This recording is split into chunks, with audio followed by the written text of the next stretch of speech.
Peritoneal relation. The vermiform appendix is an intraperitoneal structure.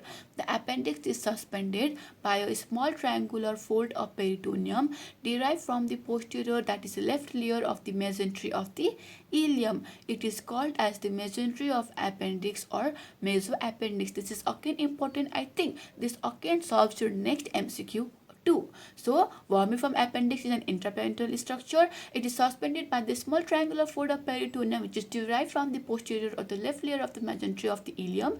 This is known as the mesentery of appendix or mesoappendix. The appendicular artery runs within the free margin of the mesoappendix. Occasionally, the mesoappendix fails to reach the apex of the appendix. So, now here I think it will be very easy for you to understand all these things, whatever it is written in peritoneal relation, if you look at this diagram. So this is the diagram. So here you can see the mesoappendix. It's a triangular shaped structure which arises from the posterior part and the left part of the terminal ileum. So this triangular part which attaches with the appendix is known as the mesoappendix, and this is the appendicular artery, the only artery that supplies the appendix, the appendicular artery. So it only supplies at the marginal part of the appendix. So you can see how marginally it is supplying the appendix, but it missed to supply the tip end. Okay, so that is the least vascular area. Thus it is called as the least vascular area, because this appendicular artery, when it is supplying marginally to the other parts, it will leave the small portion of the tip. That's why the tip is known as the least vascular part of the appendix. This is the cecum, this is the terminal ileum. Here you can see a different colic artery, ileocolic branch of the superior mesenteric artery, ileal artery, terminal ileum, appendicular artery, mesoappendix, tail of appendix. This is the base of appendix. This is the little bit body of appendix, and this is the little body, and this is the tail. This is the tail. Okay, arterial supply of the cecum. So here I have tried to show the arterial supply of the cecum. So mesenteric artery, the appendicular artery, when it arises, it just supplies to the marginal part, and it just don't supply to the tail, little bit portion of the tail. So it is avascular. Here is the mesoappendix, which arises from the tail of the cecum. So this is the diagram. I hope you are able to understand. So arterial supply, the appendix is supplied by single appendicular artery, which is the inferior division of ileocolic artery, and it passes behind the terminal part of ileum to enter the mesoappendix and run its free margin to reach the tip of the appendix, which is least vascular part.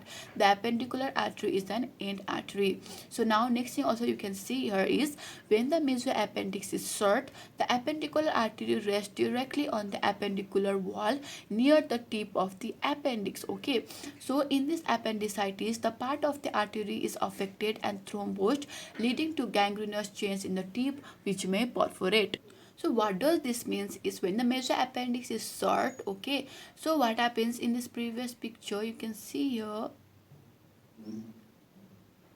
this mesoappendix is covering till the tip of the appendix, isn't it? This mesoappendix is covering till the tip of appendix.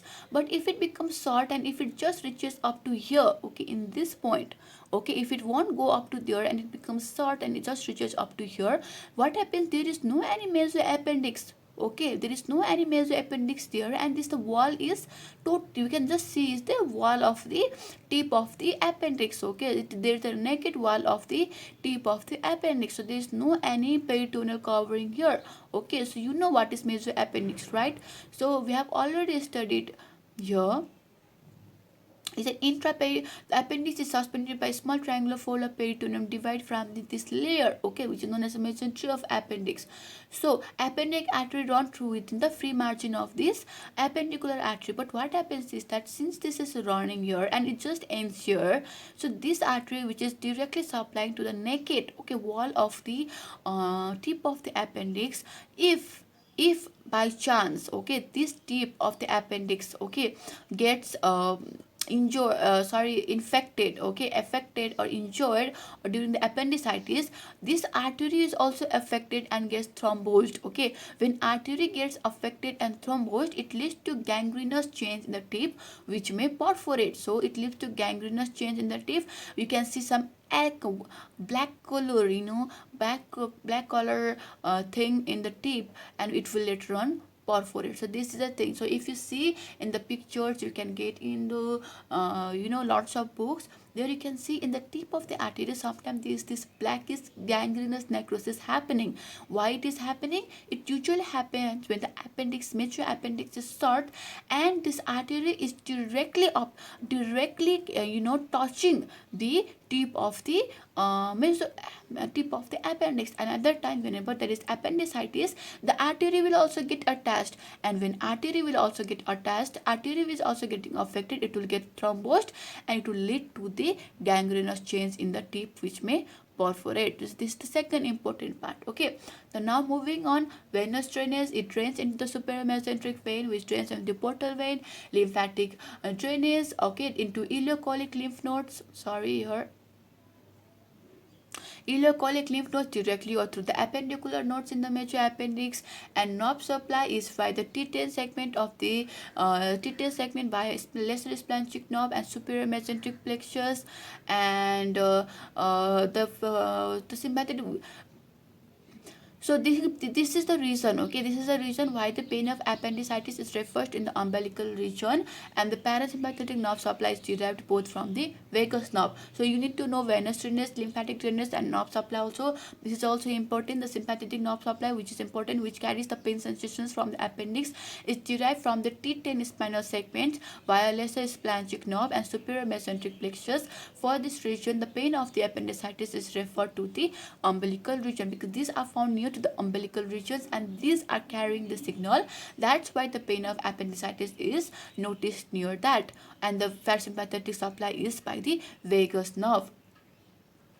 Microscopic is structure, it has already been asked in the PBQ question. So microscopic is structure of appendix. In microscopic structure of appendix, here I think you can see, oh sorry, I forgot to label it, I'm really sorry. So this is the, okay, so this is the diagram one. You can draw this one also, you can draw another one also, okay, whichever you like, you can draw the diagram. So let's start first. We can see that mucosa, okay. So here you can see there is mucosa, submucosa, muscle layer, and serosa. In the mucosa, there is only the surface of the mucous membrane lined with simple columnar cells, with the goblet cells devoid of villi, and the intestinal glands like crypts of Leverkuhn are few and short. So in this diagram, you cannot see everything, but you can definitely see the columnar cells. You can make some goblet cells here. There is no villi, and the crypts of Leverkuhn can be seen. So this is the small part is the mucosa. Now here comes the submucosa, okay. Here comes the submucosa. So what is the submucosa representing? Submucosa contains the large chunk of lymphoid follicles with germinal centers. So this appendix is commonly considered as an abdominal tonsil. So you can see here lymphoid follicles with germinal centers. This is the submucosa. This is the mucosa. Actually this diagram is not very correct, okay. So the reason for this is, actually this is a little bit easier to understand, that's why I'm making it. You can do few more corrections, like you can increase the level okay, from of the mucosa, and show some goblet cells and lots of things here.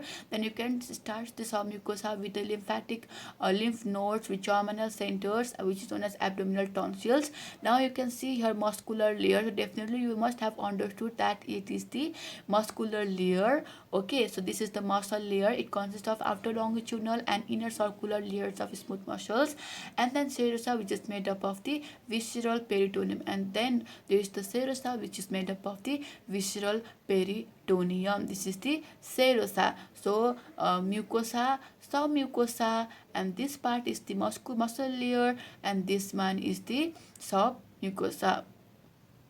Sorry, serosa. So mucosa, submucosa, muscle layer, and the serosa. So this is the diagram, okay. Just try to understand. I'm just giving this diagram for the like for the little bit of like a schematic diagram on your head, like what kind of structure it might look. There are other pictures also which you can get, but if you try to memorize this one, it will be easier for you to understand the microscopic anatomy of the appendix. Now let us just go for a brief idea on what is the appendicitis. So it is the inflammation of appendix. Okay, the acute appendicitis is common occurrence and it's a surgical emergency. It commonly occurs due to obstruction of lumen by fecaleaths or edema. Okay, you have understood it. You will understand more depth in pathology. So the initial pain of appendicitis is referred pain and is felt in the umbilical region. We have already understood why. Here is also the reason, because both have the same segmental nerve supply, that is T10 spinal segment. Gradually the pain is localized in the right iliac fossa. It is due to the involvement of the local parietal peritoneum, the parietal peritoneum in the right region of the iliac fossa. The overlying musculature undergoes spasm, causing girding of the anterior abdominal wall. On the palpation, maximum tenderness is elicited at the McBurney's point, which is marked on the surface by the point at the junction of medial two-third and lateral two-third of the line, extending from umbilicus to the right anterior superior iliac spine. So, McBurney point is the point where you can see that if this is the, here is the anterior superior iliac spine and here is the umbilicus, then due this distance, okay, in between this distance in the medial two-third, okay, and the lateral, at the point of the middle two-third and the lateral one-third of the line extending from umbilicus to the right anterior superior iliac spine, you can see this McBurney's point, where on palpation you can see the maximum tenderness. If you see the maximum tenderness in this point, you can understand it is due to the region of appendicitis.